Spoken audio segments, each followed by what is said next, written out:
Good morning. આજે આપણે નવું પ્રકરણ ભણીશું, પાંચમું. તત્વોનું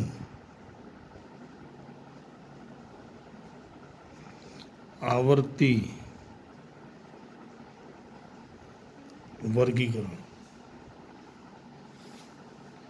તત્વોનું આવર્તી વર્ગીકરણ બોર્ડની એક્ઝામમાં આ ચેપ્ટર કેટલા માર્ક્સનું પૂછાય? 4 માર્ક્સ. 1 માર્ક્સના 2 ક્વેશ્ચન અને 2 માર્ક્સનો 1 ક્વેશ્ચન. એટલે કે સેક્શન એમાં 2 પ્રશ્નો અને બીમાં 1 પ્રશ્ન. બરાબર. ચલો હવે તત્વો વિશે ધોરણ 9માં થોડું ભણી ગયા છે. તત્વો વિશે ધોરણ 9માં થોડું ભણી ગયા છે. અત્યાર સુધીમાં કુલ કેટલા તત્વો શોધાયા છે?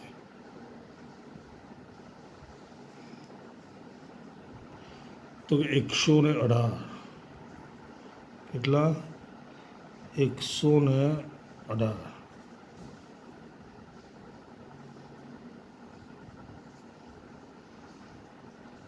તો શું બધા જ તત્વો કુદરતમાંથી મળે છે? જેમાં આપણે પ્રકરણ 3માં ભણ્યા હતા ને કે લોખંડ, એલ્યુમિનિયમ પૃથ્વીના પેટાળમાંથી મળે છે, નાઇટ્રોજન હવામાંથી મળે છે, ઓક્સિજન હવામાંથી મળે છે. તો એવી રીતે બધા જ તત્વો શું કુદરતમાંથી મળે છે? નહીં.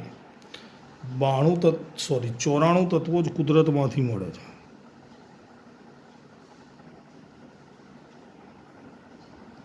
હાલમાં 118 તત્વોની શોધ થઈ છે, જેમાંથી 94 તત્વો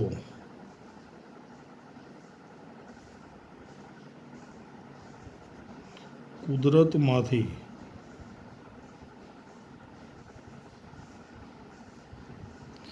મળી આવેલ છે. હવે તત્વો શોધાયા, શરૂઆતમાં તો કંઈ બધા શોધાયા ના હોય, ધીમે ધીમે એની શોધ થઈ હોય. પછી એનું વર્ગીકરણ કરવું પડે, એની વહેંચણી કરવી પડે. તો એ વર્ગીકરણ શેને આધારે કરી? બીજો ક્વેશ્ચન છે. જુદા જુદા તત્વોનું વર્ગીકરણ વૈજ્ઞાનિકોએ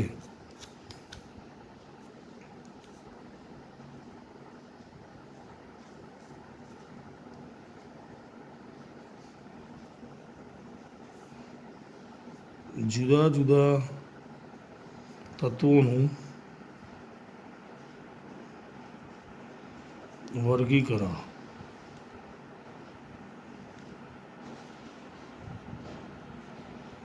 વૈજ્ઞાનિકોએ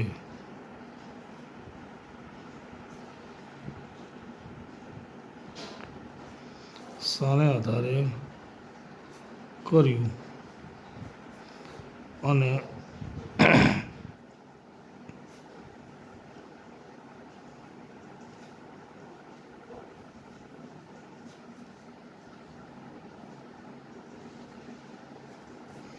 કેટલા જૂથમાં કર્યું? બરાબર. તો પહેલાં તો જુદા જુદા તત્વોનું વર્ગીકરણ વૈજ્ઞાનિકોએ તેના ગુણધર્મોને આધારે કર્યું.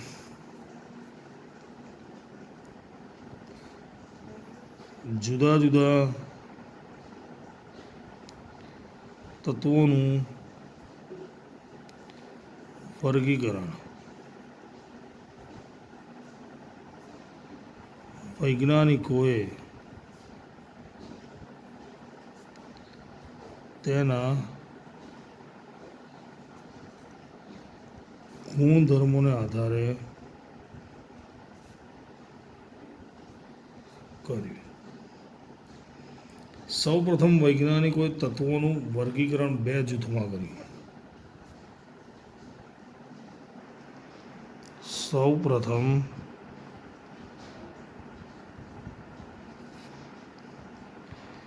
વૈજ્ઞાનિકોએ તત્વોનું બે જૂથોમાં વર્ગીકરણ કર્યું. એક, ધાતુઓ. બે, અધાતુઓ. ત્યાર પછી જેમ જેમ તત્વો અને ગુણધર્મો વિશે જ્ઞાન વધતી ગયું તેમ એના પ્રયત્નો થતા ગયા. ખ્યાલ આવ્યો? જુદા જુદા વૈજ્ઞાનિકો વર્ગીકરણ પહેલાં તો એના ગુણધર્મોને આધારે કર્યું. સૌ પ્રથમ એનું વર્ગીકરણ ધાતુ અને અધાતુમાં કર્યું. પછી નવા નવા તત્વો શોધાતા ગયા. એના ગુણધર્મો વિશે જ્ઞાન વધતો ગયો. તેમ તેમ વર્ગીકરણ માટેના પ્રયત્નો થતા ગયા.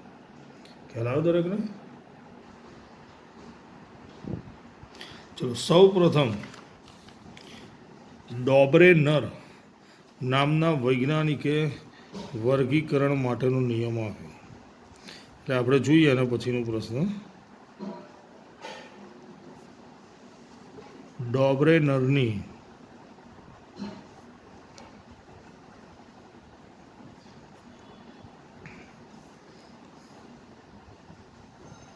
ત્રિપુટીનો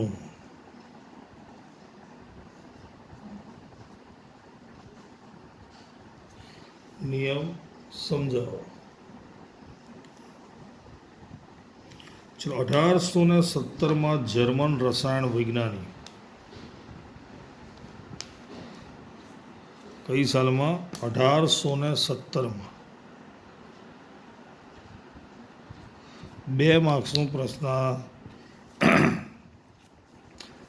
હોઈ શકે છે.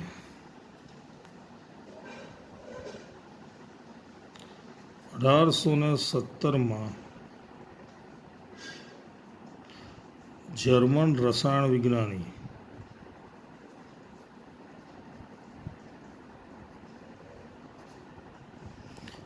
જ્હોન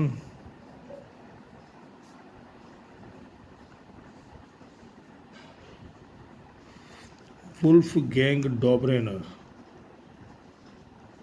એમનું પૂરું નામ છે.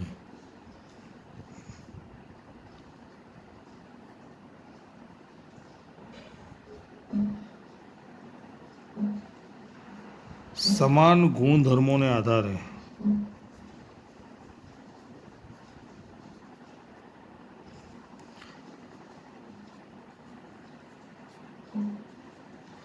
ત્રિપુટીનો નિયમ આપ્યો. ત્રિપુટી એટલે 3-3ની જોડ બનાવી. શેને આધારે? સમાન ગુણધર્મોને આધારે. બરાબર?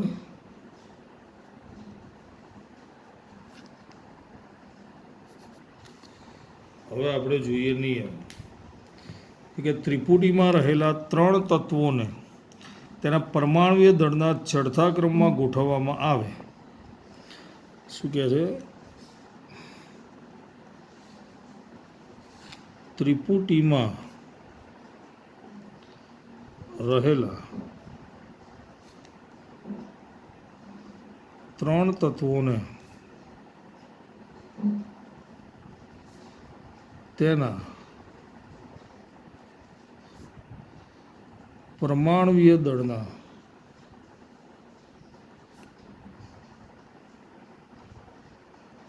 ચડતા ક્રમમાં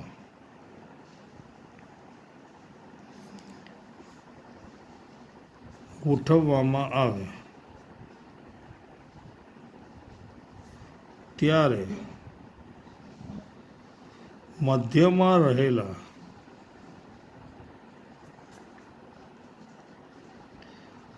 તત્વનું પરમાણુય દળ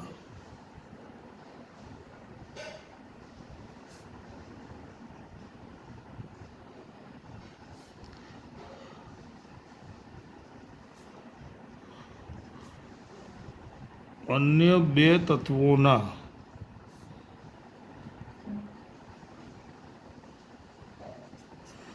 પરમાણુય દળના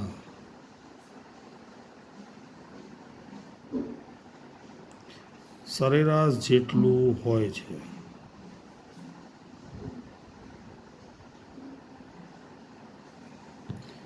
ત્રણ તત્વો છે એને ચડતા ક્રમમાં ગોઠવ્યું પરમાણવીય દળના. તો પહેલું અને ત્રીજું જે તત્વ હોય એના પરમાણવીય દળનું સરેરાશ મતલબ એનો સરવાળો ભાગ્યા 2 એ બીજા તત્વના પરમાણવીય દળ જેટલું થાય. ઉદાહરણ જોઈએ આપણે.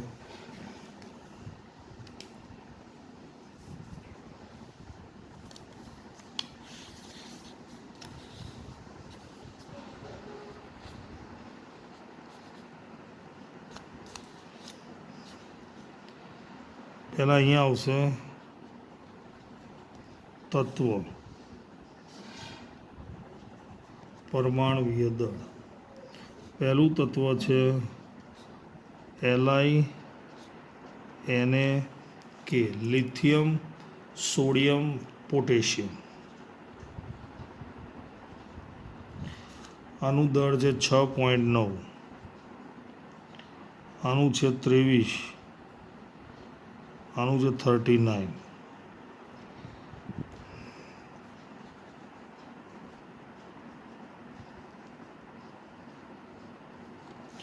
ચલો હવે આપણે શોધવાનો ટ્રાય કરીએ. એમને જે નિયમ આપ્યો એ મુજબ ચડતા ક્રમમાં ગોઠવ્યું. હવે પહેલો અને ત્રીજું 6.9 પ્લસ 39 આ બેની સરેરાશ લઈએ.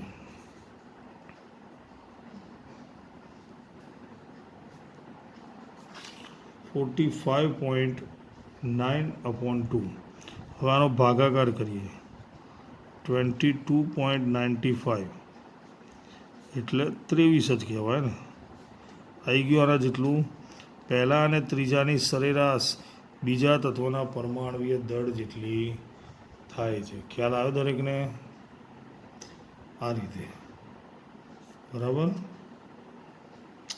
ચલો હવે એના વર્ગીકરણની મર્યાદાઓ.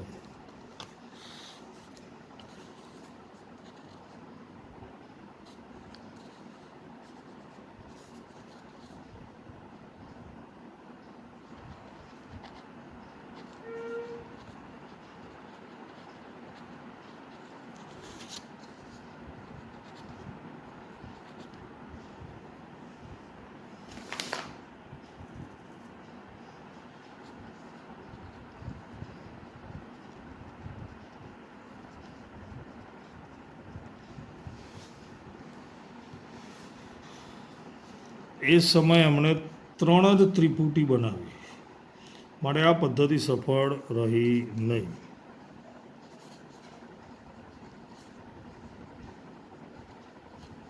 તે સમયે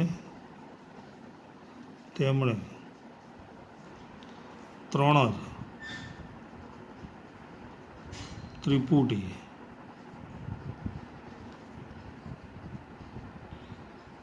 જાણી શક્યા હતા.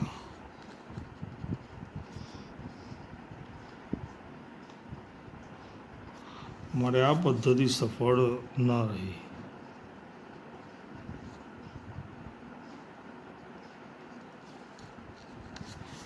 બીજું, એ સમયે જે જાણીતા તત્વો હતા NP અને AS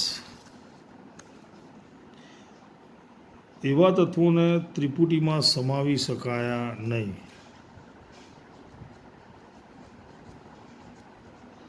તે સમયના જાણીતા તત્વો NP અને AS નાઇટ્રોજન, ફોસ્ફરસ અને આર્સેનિક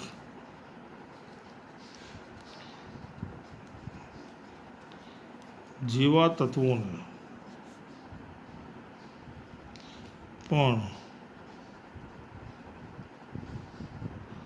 ત્રિપુટીમાં સમાવી શકાયા નહીં. આ એની મર્યાદા. 3 જ ત્રિપુટી પર એવો સમય ઘણા બધા તત્વો શોધાયા હતા પણ એમણે ત્રિપુટી કેટલી બનાવી હતી? 3 જ. બરાબર. અને 3 ત્રિપુટી બનાવી તો ઓકે છે પણ આજે તે સમયના પ્રચલિત જાણીતા તત્વો હતા નાઇટ્રોજન, ફોસ્ફરસ અને આર્સેનિક, જેનો સમાવેશ એમણે ત્રિપુટીમાં કર્યો નહોતો. ચલો હવે આપણે જોઈએ કઈ 3 ત્રિપુટીઓ એમણે બનાવી. બરાબર.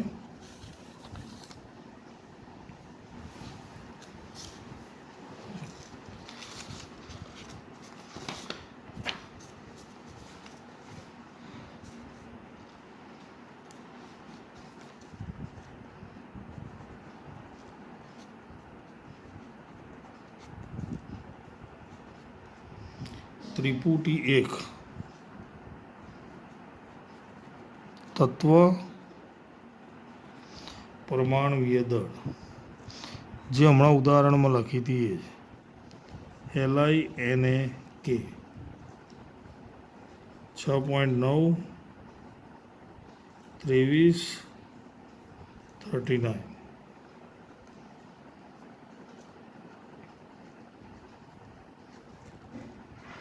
ત્રિપુટી 2 તત્વ પરમાણુય દળ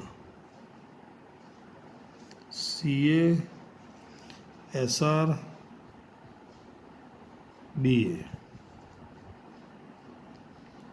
40.1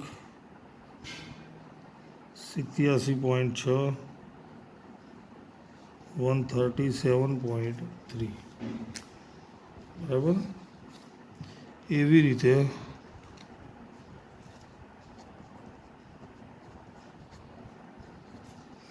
હવે આ બેનો સરવાળો કરીએ તો 177.3 થશે અને એને ભાગ્યા 2 કરીએ તો આની નજીકમાં આવશે, આની નજીકમાં જવાબ આવશે.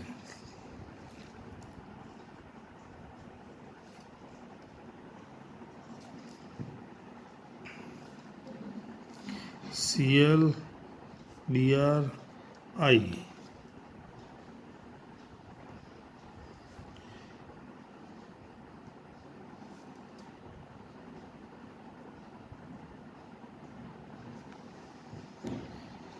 ક્લોરીન, બ્રોમિન અને આયોડિન. ચલો, ડોબ્રેનર નામના વૈજ્ઞાનિકે પ્રયત્ન કર્યો તત્વોનું વર્ગીકરણ કરવાનો, પણ એમને એટલી સફળતા મળી નહીં. એટલે એના પછી બીજા વૈજ્ઞાનિક આવ્યા, ન્યુલેન્ડ.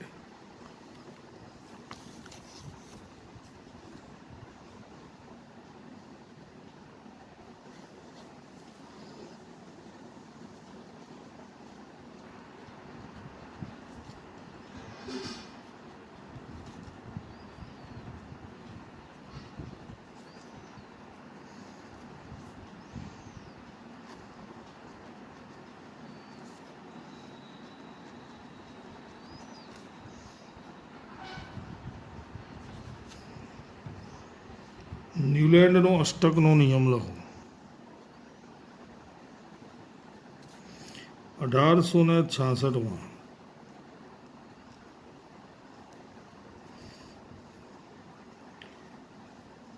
અંગ્રેજ વૈજ્ઞાનિક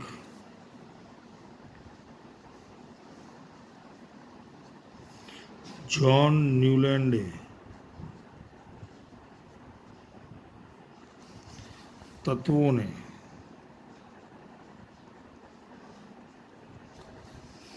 પરમાણુય દળના ચડતા ક્રમમાં ગોઠવ્યા.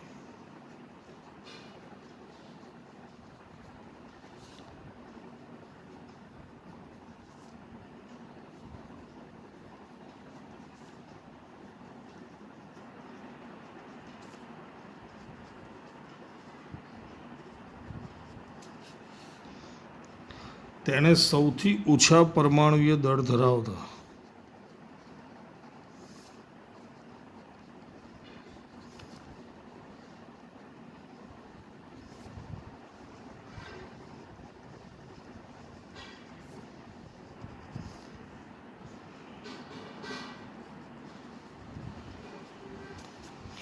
હાઇડ્રોજનથી શરૂઆત કરી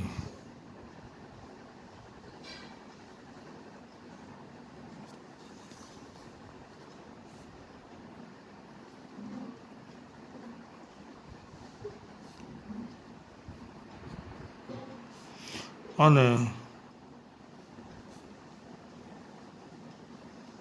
56મું તત્વ થોરિયમે પૂર્ણ કર્યું.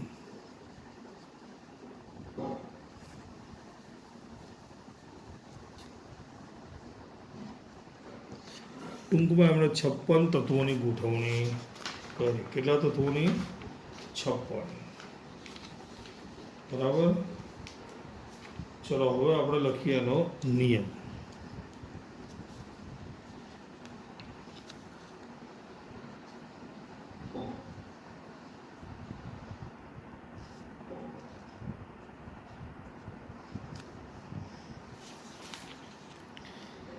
તત્વોને તેના પરમાણુય દળના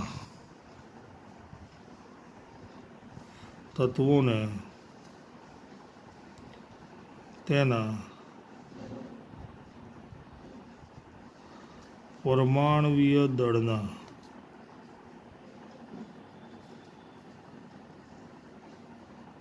ચડતા ક્રમમાં ગોઠવવામાં આવે.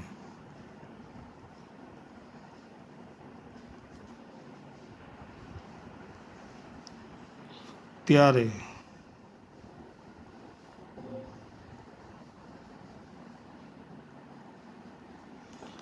કોઈ એક તત્વથી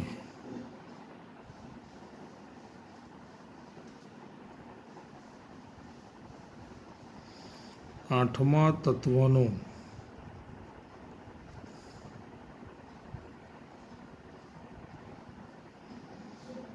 ગુણધર્મ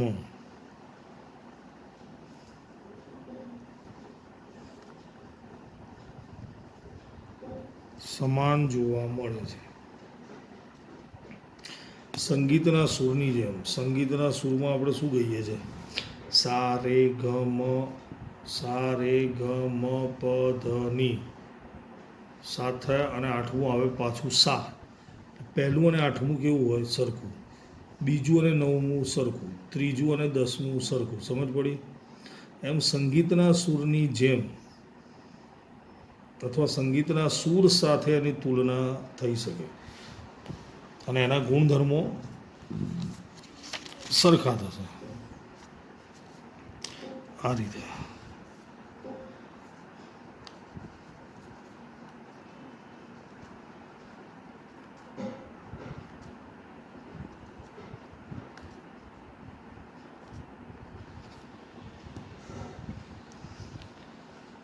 hydrogen, lithium, beryllium, boron, carbon, nitrogen, oxygen. નામ તો ક્રમમાં જ છે. ફ્લોરિન, નિયોન નહીં આવે. Sodium, magnesium, aluminium, silicon, phosphorus, sulphur. Chlorine, argon નહીં આવે. Potassium, calcium. આ 1 થી 20 થયા, જેમાંથી 3 નથી આવતા. કેમ નથી આવતા? Helium, neon, argon. ત્રણેય નિષ્ક્રિય તત્વો છે. એની બાહ્યતમ કક્ષા સંપૂર્ણ ભરેલી છે. Cr, chromium, titanium, manganese, iron, cobalt અને નિકલ અને બ્રોમિન. આ ન્યુલેનના અષ્ટકના નિયમની ગોઠવણી. બધા નથી, કારણ કે એમણે તો કુલ 56 તત્વોની ગોઠવણી કરી હતી. બરાબર. પણ આ કેટલાક તત્વો અહીંયા હવે આ શું કહેવા માગે છે?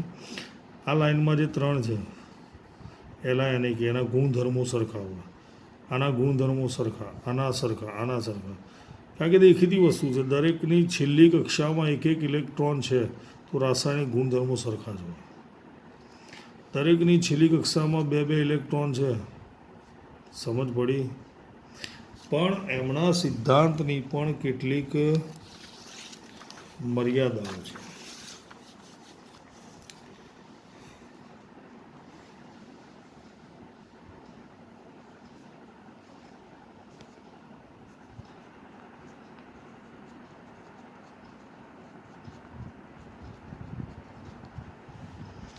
પહેલી, આ સિદ્ધાંત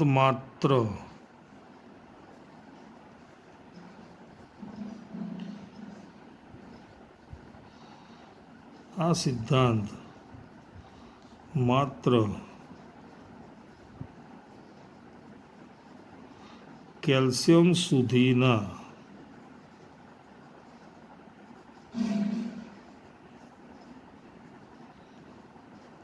હલકા તત્વોને જ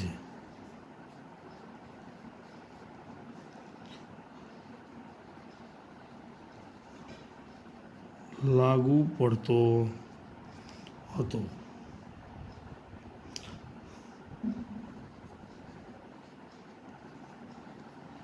ન્યુલેન્ડે કલ્પના કરી કે કુદરતમાં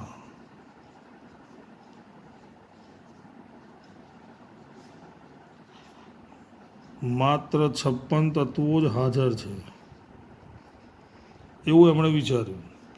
ભવિષ્યમાં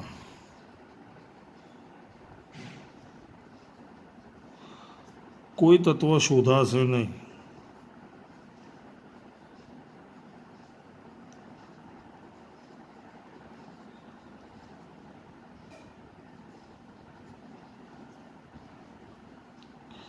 પરંતુ ત્યારબાદ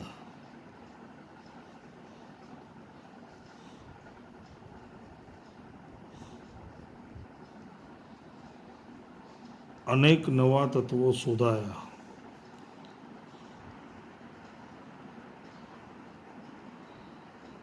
જેના ગુણધર્મો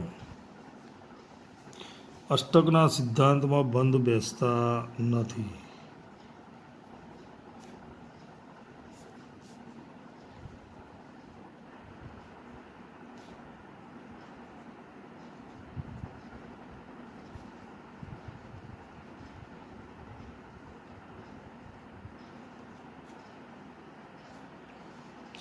ન્યુલેન્ડે પોતાના કોષ્ટકમાં બંધ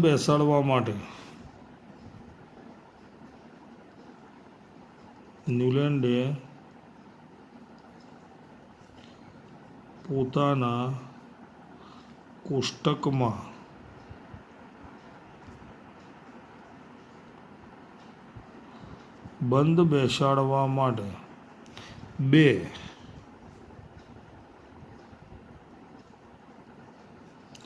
અસમાન તત્વોને એક જ સ્થાને ગોઠવ્યા.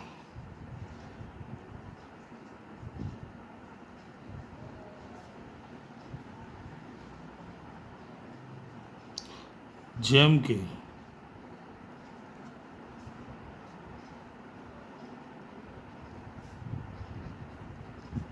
કોબાલ્ટ અને નિકલ, જે આપણે જોયું પહેલી લાઈનમાં ગોઠવ્યા હતા. પણ એની ઉપર રહેલા તત્વો સાથે ગુણધર્મ એના મેચ થતા નથી. આ કોબાલ્ટ અને નિકલ ને ક્લોરીન, ફ્લોરિન અને બ્રોમિન સાથે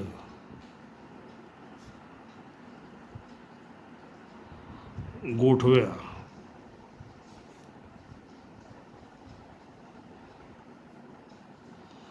જેના ગુણધર્મો આ તત્વો કરતાં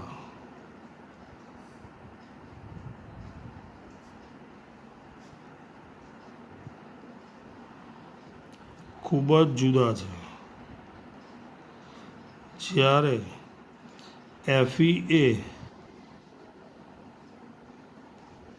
કોબાલ્ટ અને નિકલ જેવા ગુણ ધરાવે છતાં પણ તેને અલગ રાખવામાં આવ્યું.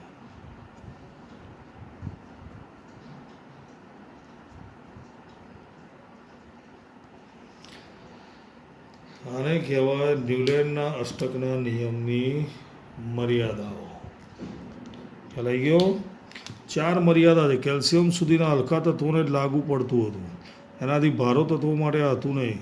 કુદરતમાં ન્યુલેન્ડે કીધું 56 તત્વોથી બીજા મળશે નહીં, એ પછી ઘણા બધા મળે જે આ નિયમ સાથે મેચ થતા નહોતા. અને મેચ ન થતા તો એમણે કોબાલ્ટ અને નિકલને ગોઠવ્યા. જે લખ્યું હતું એની નીચે, એની ઉપર હતા હાઇડ્રોજન, ફ્લોરિન, ક્લોરિન, જેની સાથે એના કોઈ ગુણધર્મો મેચ થતા નહોતા. એના ગુણધર્મો એકચ્યુઅલી એફી સાથે મેચ થતા, પણ એફી સાથે એને ગોઠવ્યું નહીં. ઓકે.